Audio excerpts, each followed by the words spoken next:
ndirimbira mu ijuru rwa rukundo rwiwe y'amaraso yiwe bwa buntu bwanzanye mu rugo uruko mbivuga ntangaye yasanze ngomeretse ansomoza umuti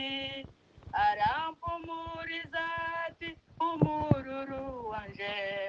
sinari bwumvijwe nk'iryo ndema mu mutima rwose rwa rukundo rwiwe y'amaraso yiwe bwa buntu bwanzanye mu rugo buruko mbivuga ntangaye anyereka ibiganza n'inkovu z'impambo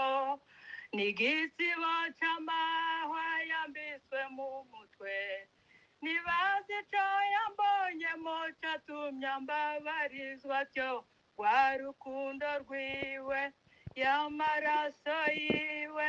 bwa buntu bwanzanye mu rugo buruko mbivuga ntangaye none ndi imbere yiwe nakirwa n'umuco uva mu nyonga hiwe ndimbura imigisha yampereye muri iyi si mburuko mbimushimira rwa rukundo rwiwe y'amaraso yiwe bwa buntu bwanzanye mu rugo buruko mbivuga ntangaye rwa rukundo rwiwe y'amaraso yiwe bwa buntu bwanzanye mu rugo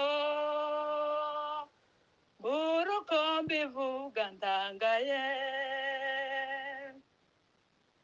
none nduhutse neza mu mutima wanje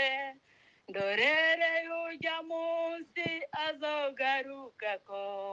ngo azandahurukaniwe ankoye amaraso yiwe rwa rukundo rwiwe y'amaraso yiwe bwa buntu bwanzanye mu rugo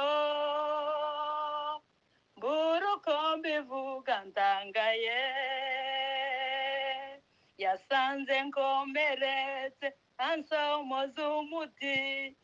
arampumuriza ati umururu wanje sinari bwumvijwe nk'iryo ndema mu mutima rwose rwa rukundo rwiwe y'amaraso yiwe bwa buntu bwanzanye mu rugo buruko mbivuga ntangaye rwa rukundo rwiwe y'amaraso yiwe bwa buntu bwanzanye mu rugo buruko mbivuga ntangaye haleluya